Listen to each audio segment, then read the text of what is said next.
우리 구주 예수님 이름으로 기도드리옵나이다. 아멘. 예, 함께 인사 나누겠습니다. 예수님 이름으로 사랑합니다. 예수님 이름으로 축복합니다. 예수님 이름으로 축복합니다. 예. 민숙이라고 하는 뜻은 넘버링을 한다는 뜻입니다. 숫자를 파악한다. 백성들의 숫자를 파악한다. 이런 의미에서 이제 민숙이라고 합니다. 근데 인구 조사를 하면 그것은 대부분 정책의 기초 자료를 사용합니다. 하지만은 노도가 어디에 있느냐 따라서 그 조사 자체가 악하기도 하고 선하기도 합니다. 일본 사람들이 토지 조사 사업을 해가지고 지금도 우리가 쓰는 지적도는 일본 사람들이 만든 지적도입니다. 그런데 그 사람들이 토지 조사 사업을 하면서 전국적으로 이 지적도를 만들었다 할 때 그거 우리에게 도움이 됐다고 지금도 사용하고 있으니 박수를 칠 수 있다 이렇게 하지는 못합니다. 왜냐하면 이 사람들은 그런 자료를 정리를 한 이유가 뭐냐 하면 조선 땅에 있는 쌀을 뺏어가기 위해서 혹은 백성들을 자기들을 마음대로 이용해 먹기 위한 의도를 가지고 침략과 수토를 목적으로 이와 같은 조사 사업을 했다는 겁니다. 그래서 그 사람들이 지금 우리가 사용하고 있다고 해도 그들이 한 행위에 대해서 인정할 수가 없습니다. 그리고 여기 인구조사도 민수기에 2번 나오고 또 뒤에 보면 다윗도 인구조사를 합니다. 다윗은 인구조사를 해가지고 하나님으로부터 천벌을 받아가지고 7만 명이 연병으로 죽었습니다. 인구조사 그거 참 무서운 거구나. 진짜 무서운 겁니다. 사람들이 생각하는 대로 인구조사를 하면 다윗처럼 큰 벌을 받습니다. 사람을 이용해 먹기 위해서 하나님은 형상으로 지음받은 이 사람들을 내 필요와 내 소용에 이용할 수 있도록 그런 그 악한 계략을 가지고 인구조사를 하면 다윗이라도 큰 벌을 받습니다. 그런데 민수기는 하나님께서 모세에게 인구조사를 하라. 광야에서 출발을 할 때 인구조사를 하도록 했고 또 끝났을 때 또 인구조사를 하도록 했습니다. 오늘 말씀은 2번째 모압 땅에서 이제 가나안 땅에 들어가기 위하여 가나안 땅에 들어가면 이 토지를 분배하고 그 사람들이 살만한 땅을 정해야 되기 때문에 인구조사를 합니다. 그런데 인구조사의 목적이 뭐냐 하면 인구조사의 목적은 사람 숫자를 파악하는 것이 목적이 아니고 사람을 세우기 위한 목적입니다. 여기 인구조사할 때 제일 중요한 사건으로 다루는 게 뭐냐면 고라의 반역 사건입니다. 고라의 반역 사건. 고라의 반역 사건을 딱 인구조사하는데 딱 끼워 넣어가지고 고라의 이 반역에 참여하지 아니했다. 이것이 지금 르우벤 자손의 자손들을 파악하는 데 결정적인 사건으로 나타납니다. 르우벤 자손들은 고라가 반응할 때 이 다단과 아비람 이런 사람들이 참여를 하는 바람에 이 사람들이 땅이 갈라져가지고 그게 땅이 오므라지는 그런 모습으로 죽음을 당했다. 저주를 받았다. 그런데 고라가 반역을 했는데 고라 자손들은 그 반역에 참여하지 아니했다. 이런 사람이 쓰임을 받는다는 거예요. 아버지와 자식과 관계처럼 가까운 관계가 어디 있습니까? 부부간의 관계는 돌아서면 남이다 이래가지고 이게 그 손수를 따질 수가 없습니다. 손수가 없다. 이렇게 그래서 손수가 없습니다. 그래서 지금 부모와 자식 관계는 일촌입니다. 일촌. 제일 가까운 관계 일촌이라고. 그게 뭐 내 부모를 공경하라 이렇게 했으니까 아버지 어머니가 하는 일에 대해서는 옳고 그름 판단하지 말고 그냥 자식으로서 도리를 다해라. 하나님을 대하듯이 뭐 아버지를 어머니를 우리가 어떻게 판단하느냐. 그 판단하는 것 자체가 아버지 어머니를 모욕하는 일이다. 그런데 아버지가 반역을 했는데, 고라가 반역을 했는데 그 아들들은 반역을 안 했습니다. 사람 잘 키운 거거든요. 이런 사람으로 키워야 된다. 정말 이 강야에서 40년의 생활은 참 어려운 생활이었습니다. 그런데 그 40년의 생활은 은혜의 생활이었습니다. 자, 숫자를 한번 보겠습니다. 자, 다음 거기 장면을 하나 넣어 주십시오. 보시면 여기에 제일 처음 첫 번째 출발할 때 이스라엘 백성들을 이 성인 남자만 계수를 하는 60만 3,550명이 되었습니다. 그런데 40년 후에 다시 가나안 땅에 들어가기 전에 계수를 해봤더니 60만 1,730명. 뭐 숫자가 거의 비슷합니다. 7천이었을 건데. 하여튼 뭐 그렇습니다. 그리고 레위 사람 숫자도 이제 장자 숫자와 레위 사람 숫자를 이제 견주 보는데, 이 레위 사람 숫자도 처음에는 22,000명이 있는데 마지막에는 23,000명 이래서 별 차이가 없습니다. 그런데 제일 처음 26장 65절에 보면 이름으로 요분의 아들 갈렙과 누누 아들 여호수아 외에는 한 사람도 남지 아니하였더라. 이 여호수아 갈렙 외에는 처음에 계수한 사람들이 싹 다 없어지고 완전히 무가래가 됐다는 겁니다. 그러면 처음 사람들, 두 번째 계수할 때 사람들 40년 동안에 사람이 근원적으로 싹 다 바뀌는 거예요. 그러니까 200만의 사람이 죽고 200만의 사람이 살았다. 뭐 이렇게 간단하게 계산할 수 있을 것입니다. 근데 40년 동안 200만의 사람이 태어났다. 200만의 사람이 죽었다. 그러면 이게 참 그 환경 자체가 굉장히 이 변화가 많은 환경이고, 이 환경에서 사람이 클 수 있을까 하는 생각이 듭니다.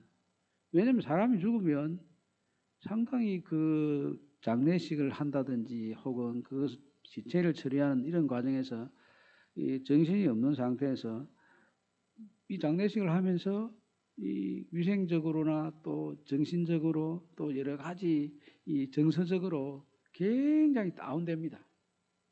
사람이 죽었는데 뭐 정신이 말짱합니까? 내 가족이 죽었는데. 가족이 죽게 되면 정서적으로도 매우 불안하고, 또 그 가족의 죽음으로 인해서 여러 가지 정신적인 공황도 올 수 있습니다. 그러면서 그거 정리한다고 뭐 정신이 없어가지고 위생 상태도 엉망이 될 가능성이 높습니다. 그런데 또 그런 상황인데도 정서적으로도 불안하고 또 위생적으로도 정말 이 환경을 돌본 여건이 안 되고 감정적으로도 매우 우울한 이런 상태에 있는데 아이들이 계속 태어나네요. 아이들이 계속 태어나는데 처음 태어난 아이들은 7일 동안 부정하고 뭐 또 부정하고 이렇게 되어 있지 않습니까? 이 세상에 적응하기 위해서는 굉장히 위생적으로나 여러 면에서 철두철미하게 이 보살펴줘야 됩니다. 케어를 잘 해야 됩니다. 근데 죽는 사람하고 태어난 사람하고 정반대죠. 쓰레기 치우는 건 아무렇게나 치우듯이 죽는 사람은 그래도 치우는 게 뭐 위생적인 이런 거 크게 따질 필요가 없는데, 그런데 다음 세대를 생각해 보면, 태어나는 아이를 생각해 보면 이거 대충 해서는 될 일이 아닙니다. 아무렇게나 했다가 태어난 아이 다 죽으면 어떻게 됩니까? 이런 상황인데 이렇게 참 광야라는 환경도 어렵고 또 죽는 사람이나 태어나는 사람이나 이 관계 설정도 정말 어려운 이런 상황인데, 이런 상황에서 그래도 하나님께서 사람을 세우셨는데, 길러낸 사람이 누구냐? 갈렙입니다. 갈렙은 여기 보면 한 사람도 남지 아니하였더라 이렇게 되어 있는데, 갈렙하고 여호수아는 딱 살아남았습니다. 여호수아는 모세 밑에 계속 따라다니면서 모세 후계자니까 제쳐놓고, 갈렙은 누구냐면, 갈렙은 유다 지파 대표자인데, 이 갈렙은 이름의 뜻이 전에도 말씀드렸듯이 개라는 뜻입니다. 개, 이방이라는 뜻입니다. 이 사람이 어떤 출신일까? 뭐 정확하게 나와 있지는 않지만은 아마도 겐 족속 출신일 것이다. 모세가 미디안 강야에 가가지고 생활하고 그 장인 이드로가 있습니다. 그 이드로와 같은 계열의 사람이었을 것이다. 이렇게 대충 짐작을 합니다. 그런데 이분이 어떻게 했는지 유다 지파의 대표자가 되어서 그 12정탐꾼으로 파송될 때 파송이 됐습니다. 그런데 12정탐꾼이 정탐을 하고 와서 보고를 할 때 넘어가 보십시오. 넘겨보면 이 12정탐꾼의 보고를 듣고 이스라엘 백성들이 굉장히 흥분을 했습니다. 야, 이제 여기 와서 다 죽는구나. 이런 생각을 했습니다. 정탐꾼이 처음에 와가지고 그 보고 오라고 하는 모세의 기준대로 보고 왔는데 뭐라고 보고하냐면 우리가 그 정탐한 땅을 가보니까 그 땅에는 이 안악 조선이 있어가지고 그 사람들이 딱 도시는 점령하고 있고 해변은 블레셋 계열의 사람들이 딱 점령을 하고 있고 산지는 아모리 계통의 사람들이 딱 점령하고 있고 뭐 이렇게 해서 평야에도 이미 확진을 치고 점령을 하고 있고 산에도 점령하고 있고 바다에도 점령하고 있고 도시도 점령하고 있고 우리가 들어갈 수 있는 땅이 없다. 특히 이 예루살렘에 있는 이 안악 자손들은 정말 기골이 장대한 이 사람들인데 우리들은 그 사람들한테 비하면 메뚜기에 불과하다. 이렇게 보고를 합니다. 그러니까 이 보고를 들은 사람들이 다 이거 어떻게 하나 이런 생각을 하고 있는데 갈렙이 나타나서 그러지만 우리 들어가면 우리가 정복할 수 있다. 이렇게 얘기합니다. 근데 정복 못한다는 이 보고를 들은 이스라엘 백성들이 다 들고 일어나가지고 모세와 아론을 죽이고 애굽으로 돌아가자. 이렇게 반역을 도모합니다. 그때 옷을 찢고 갈렙이 일어나가지고 아니 우리가 본 그 땅은 아름다운 땅이다. 아름다운 땅이라고 하는 표현은 하나님께서 천지 만물을 창조하실 때 보시기에 좋았더라. 하나님이 창조한 땅이다. 하나님이 창조하셔서 그 땅이 좋은 땅이지 그 사람들이 사는 게 문제가 아니다. 그리고 하나님이 창조한 땅이면 하나님께서 지은 사람들이 하나님 잘 섬기며 살아야 그 땅이 진짜 아름다운 땅이고 하나님 섬기는 사람들이 있어야 그게 좋은 땅인데 하나님께서 아름다운 이 땅을 지어서 에덴 동산처럼 여기 사는 사람들에게 선물을 줬는데 이 사람들은 하나님을 안 섬기고 우상을 섬기고 있더라. 우상을. 하나님 어떻게 하시겠냐 이거. 하나님 자기 땅을 만들어가지고 거기 사람들을 살도록 했으면 거기서 하나님 감사합니다 하고 예배하고 찬송하고 그러면서 하나님께 영광 돌리며 살아야 되지 않겠습니까? 그런데 그 하나님께 영광 돌려야 될 그 사람들이 거기서 하나님께 영광 돌리지 않고 우상을 만들어가지고 이걸 하나님이다 섬기고 있고 그렇게 하더라. 그 사람들은 하나님을 그냥 두지 않는다. 우리 가자. 그 사람들은 우리 전에 성경에는 밥이다. 밥. 지금 성경에는 우리 먹이다. 밥이라는 말이 더 기가 막힌 표현인가. 하여튼 전에 성경처럼 갈렙은 그런 사람들 우리 밥이다. 우리는 하나님 모시고 가는데 무슨 걱정이냐 이게. 하나님 섬기는 사람들 그 땅에 가서 예배하기 위해서 우리 불러냈으니 가서 예배하면 우리가 차지하지. 우상 숭배하는 사람들 무슨 의미냐 이게. 갈렙이 그리 보고 있습니다. 하나님이 나타나셔가지고 여호수아 갈렙 외에는 다른 사람들은 다 원망했으니까 광야 생활을 하면서 거기서 죽을 것이다. 그런데 약속의 땅, 예배하는 땅에 들어갈 사람은 여호수아와 갈렙밖에 없다. 그때 하나님께서 그렇게 선언하셨습니다. 이 갈렙이 유다 지파 혈통을 가진 것도 아니고 이스라엘 혈통을 가진 사람도 아닌데 어떻게 이렇게 되느냐. 이 하나님의 총에 들어오면서 하나님 누구신지를 명확하게 갈렙은 보았던 것 같습니다. 그래서 세상을 보는 눈도 우리가 본 땅은 아름다운 땅이라 하나님께서 이 땅을 만드신 땅이구나 이렇게 본 겁니다.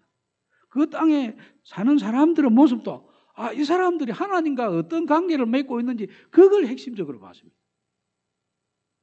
사실 그게 사람 사는 데 있어서 제일 중요합니다. 우리 눈이 이 세상을 들여다볼 때 돈으로 가지고 들여다볼 수도 있고 아니면 정치하는 사람들은 권력으로 들여다볼 수도 있고 또 문화를 가지고 있는 사람들은 문화를 가지고 세상을 들여다볼 수 있습니다. 그렇지만 하나님을 섬기는 사람들은 하나님께서 이 땅을 어떻게 만드셨는지 이 땅에 사는 사람들은 하나님과 관계가 어떠한지 그걸 먼저 살펴보고 거기에 대해서 우리가 하나님의 기관으로서 어떻게 서야 되는가 하는 것을 가지는 게 중요합니다. 그걸 가진 사람이 갈렙입니다.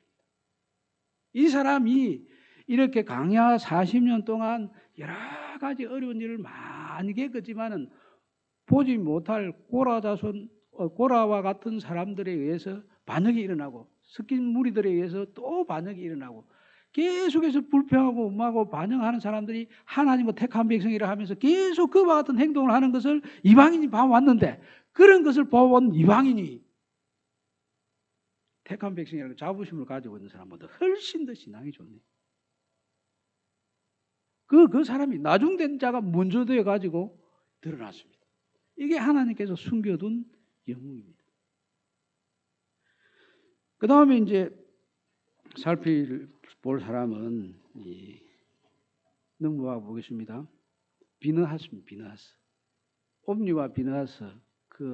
별로 거기는 이름이 좋지 않지만 제사장 이름 중에 비느하스라고 한 이름이 여러 번 나옵니다.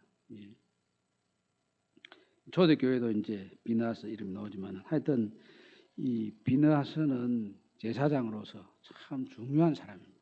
처음에 아론은 제사장이었을 때 아론을 들여다보면 저 사람 금송아지 성기는데 앞장선 사람인데 어떻게 저 사람이 제사장이 되었지 하고 하나님께 불쌍히 여겨서 제사장 일을 하는구나. 대제사장이 되었구나. 아론을 볼 때는 제가 먼저 생각났어요. 그리고 죄를 생각하고 떠오르는 것이 하나님은 자비와 긍휼이구나. 우리도 아론처럼 저렇게 참 하나님께서 기 쓰시려고 세워주셨는데 그렇지 못했지. 그런데 하나님께서 우리도 아론처럼 써주실 것이 틀림없구나. 이 같은 느낌을 주는 사람이 대제사장 아론이었습니다.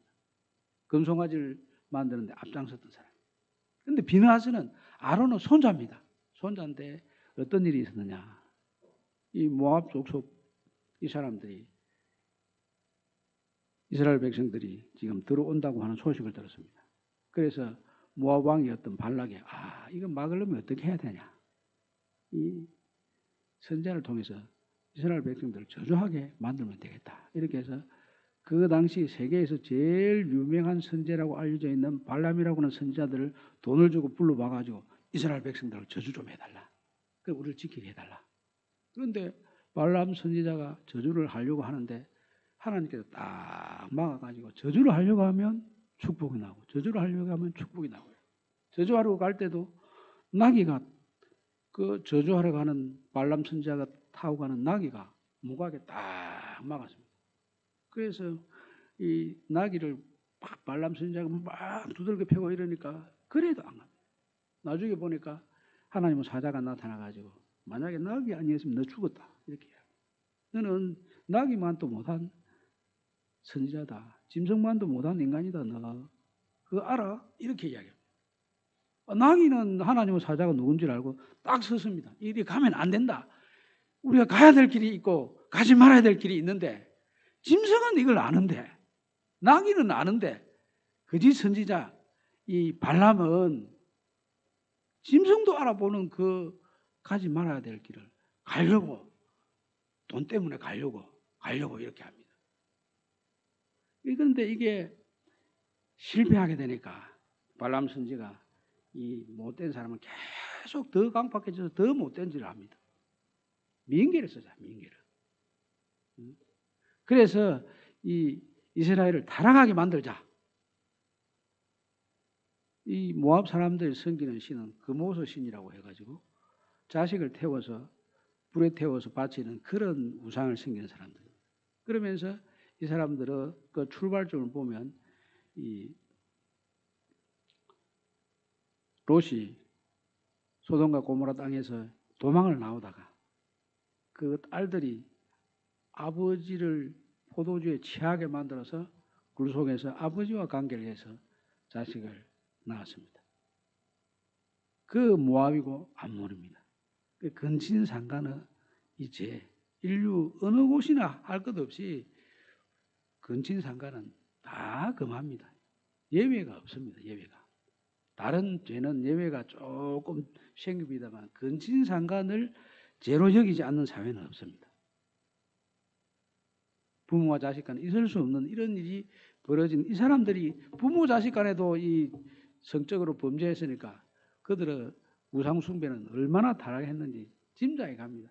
그래서 여기에 이 우상 숭배하면서 이 성적인 타락의 이게 얼마나 힘이 있는지 잘 알기도 하는 사람들이 또 이 사람들. 그래서 그걸 이스라엘의 지도자 백성들에게 이 엄란의 영이 들어가서 이렇게 만들어 버리면 타락할 것이다. 그래서 타락하게 만들었어요. 그러니까 이 사람들이 그 우상 숭배하는데 같이 참여해가지고 엄란한 생활을 막 해나갑니다. 지도자로부터 우상 숭배하는데 참여해가지고 엄란한 행위를 하고 이래서 이스라엘이 타락해 버린 상태에 있었습니다. 그래서 하나님께서 모세에게 야, 이 타락한 이스라엘 백성들 그 애굽에서 나와가지고 가나안 땅에 들어가면 뭐 하겠냐 이게 이 타락한 사람들이 거기 가서 예배가 되겠냐? 싹 없애버리고 이 사람 싹 없애버리고 새 민족 이루어야 되겠다. 이렇게 벌을 내리려고 하는 찰나에 비느하스가 딱 보니까 이 아주 어린 아이인데 진호만큼 어린 아이인데 착 보니까 아니 백성의 지도자 되는 사람하고 또 모압 여인하고 어이 저 백주 대낮에 못된 짓을 하려고 딱 장막에 들어가는 거예요. 따라 들어가 가지고 창을 들고 두 사람이 못된 짓을 하는데 다 찔러 죽였습니다. 딱 찔러 죽이고 보니까 그때 창궐하던 연병이 그쳤습니다. 그때 연병으로 죽은 사람이 24,000명이었어요. 그러니까 어린 사람은 뭐 본 게 있겠나 배운 게 있겠나 싶은데 야 어린 사람 중에 비느하스라고 하는 이 어린 사람이 사람들이 못된 것만 많이 보여주고 생활하는데 참 어른들이 죄 짓는 거 어리석은 거 하나님 반역하는 이 못된 것만 계속 보여준 줄 알았는데 이 아이는 그런 걸 보지 않고 하나님 말씀에 딱 붙들려 성장했네요. 야 이게 기적 아닙니까? 이런 사람이 있습니다. 하나님께서 꼭 그렇게 다음 시대를 위해서 숨은 영웅들을 예비했다가 나중에 세워줍니다. 그 전에 엘리야 선지자도 그랬죠. 내 혼자 뭐 됩니까? 너 말고 숨겨둔 사람이 7,000명이나 있다. 지금 우리 시대도 보면 아이고 이 세상에 뭐 이리 타락하고 부패해가지고 가르칠 게 뭐 있으면 배울 게 뭐가 있냐? 이래가지고 뭐 사람이 나올 수 있냐? 이런 생각을 많이 합니다. 그런데 우리가 상상하지도 못한 어린 아이들 중에서 우리 모든 것을 싹 새롭게 할 그런 사람이 분명히 하나님 위해서 준비되어 있습니다. 그런 사람들이 준비되어 있는데 그런 사람들이 일어나도록 하기 위해서 우리가 어떻게 해야 되느냐? 우리가 할 수 있는 일은 다음 세대를 위해서 기도하는 겁니다. 오늘 신약 말씀에 보면 우리 예수님께서 베드로에게 이야기합니다. 그 제자들의 무리도 보면 예수님께서 십자가 지러 간다는데 누가 크냐? 우리가 누가 높은 자리 차지하냐? 자기들끼리 서로 높은 자리 차지하기 위해서 세상적인 욕심을 채우기 위한 극에 관심을 두고 다투고 있었습니다. 한심한 사람들 아닙니까? 우리 보기에. 아니 예수님 십자가 지러 가는데 어떻게 근력을 탐하는 이런 세속적인 논의를 자들끼리 할 수 있으면 그것 때문에 자기들끼리 또 싸움을 한다는 게 얼마나 예수님 보시기에 한심합니까? 근데 그 무리 속에 베드로도 있었습니다. 베드로가 또 뭐 그 더 높은 자리 자기 차지하려고 야 예수님 뭐 십자가 달려가면 죽으러 나도 따라가면 끝까지 충성하겠습니까? 이렇게 허풍을 칩니다. 그런데 예수님께서 야 너 이 행동 딱 보니까 사탄이 너를 밀 까부르듯이 딱 깎고 놀게 좋게 너 행동하고 말하네. 그렇지 않으면 우리 딱 보면 이 사람 교만해가지고 그만해가지고 까불기만 까불지 속에 든 게 없으면 딱 보면 아이고 저 사람 되겠나 인간 되겠나 저 놀이객감 되겠네 싶은 생각이 딱 드는데 예수님 보니까 베드로가 이 사탄에게 놀이객감 될 게 딱 보입니다. 그런데 나중에는 보면 베드로도 그렇고 다른 사람도 제자들도 다 제자 역할을 합니다. 그 배경에 무엇이 있냐 하면 예수님께서 말씀하십니다. 내가 너를 위하여 기도했다. 기도해서. 내가 너를 위해서 금요 기도를 했다.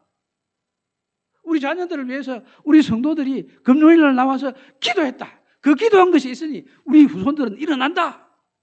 예수님 금요 기도에 딱 참여해가지고 기도했더니 베드로가 3번 부인했지만 제 사람 되었습니다. 그거 중요합니다. 그게. 부모가 자식을 위해 기도 한 번도 안 하고 우리 자식 잘 되기를 바란다. 그게 있을 수 있겠습니까? 우리가 살고 있는 우리 부산을 위해서, 교회를 위해서, 대한민국을 위해서 기도 한 번도 안 하고 부산이 잘 되기를 바란다. 대한민국이 잘 되기를 바란다. 그게 있을 수 있겠습니까? 예수님께서 내가 너를 위해서 기도했는데 예수님만 기도만 효력이 있는 게 아니고 우리 중에 지극히 작은 자 한 사람이라도 기도한 그것은 분명히 효력이 있습니다. 여기 예수님뿐 아니라 뒤에 보면 스데반도 그렇습니다. 바울이 어떻게 그렇게 하나님의 사람으로 설 수 있었습니까? 여기 민수기 말씀의 역사관하고 똑같은 역사관을 가지고 설교를 한 사람은 스데반 집사님입니다. 민수기 말씀을 보면 이스라엘의 역사는 반역의 역사다. 배반자들의 역사다. 이 딱 관이 확실합니다. 그런데 갈렙이 있다. 배반자들의 역사다. 고라가 있는데 고라 아들들은 이야 그 배반의 역사인데 슬로보아스 딸들은 이거 하나님 말씀에 딱 의지하는 이런 그 믿음의 사람들 일어나더라. 반역의 역사 그 스데반의 설교를 보면 딱 이 민수기 말씀에 있는 이것과 같이 야 너희들은 강야 시대부터 계속 반역했지 이렇게 하면서 제일 마지막에는 이 스데반이 기도를 합니다. 아버지가 내 영혼을 받으시옵소서. 저들을 용서해 주십시오. 이렇게 예수님께서 십자가 위에서 기도했던 그 내용으로 스데반이 딱 기도를 합니다. 그 기도의 응답으로 나온 사람이 누구냐 하면은 바울인 바울. 바울이 그 기도를 들었어요. 우편 강도가 예수님께서 십자가에 달리셔서 기도하는 소리를 강도 중 한 사람이 듣고 이 사람은 사람이 아니네. 예수님 하나님의 나라에 임하실 때 당신의 나라에 임하실 때 나를 불쌍히 여겨주십시오. 그 예수님께서 내가 나와 함께 나그네 있으리라 이렇게 말씀하신 그 내용을 가지고 이 스데반도 죽을 때 기도했더니 그 기도를 들은 베드로 사울이 뭐 처음에는 기세등등했지만 그 다음 장에 보면 예수님 딱 만나고 완전히 새 사람 됩니다. 그 배경에는 이 스데반이 금요 기도에 참여해가지고 기도 열심히 한 배경이 있다니까요. 그래서 나중에 이 베드로도 굳게 세워져 가지고 형제들을 혹은 성도들을 세우는 일에 참여했습니다. 고라의 자녀들도 마찬가지입니다. 아버지는 그렇게 반응했지만 주님 말씀 딱 의지해서 바로 서 있던 이 고라의 후손들은 찬양대 중에 최고 찬양대가 되었습니다. 어떻게 이런 일이 있을 수 있냐? 하나님께서 강야에 있지만은 사람을 준비하고 주의 성령으로 주님의 말씀으로 기도로 사람들을 딱 예비했다가 때가 되면 세우셔서 새 시대를 인도하십니다. 이렇게 예비된 사람이 있어야 새로운 시대가 열립니다. 우리 다음 세대가 일어나도록 하기 위해서는 또 우리 대한민국이 지금 무너져 가고 있다고 구군이 다 했다고 어떤 사람들은 이야기하지만 얼마든지 하나님 역사하시면 다시 일어설 수 있고 세계의 선교 한국으로 다시 새로워질 수 있습니다. 그렇게 되기 위해서 우리에게는 하나님 말씀을 딱 붙잡는 이 고라한 모습, 슬로바스 딸들의 모습이 있어야 하고 기도하던 예수님의 모습이 우리에게 있다면 이 같은 일이 우리를 통해서 분명히 나타나게 될 것입니다. 그와 같은 역사가 꼭 우리에게 나타나고 우리 후손들에게 이 같은 하나님의 축복이 임하게 되기를 우리 주님의 이름으로 축원드립니다. 아멘. 다 함께 일어서셔서 찬양하겠습니다.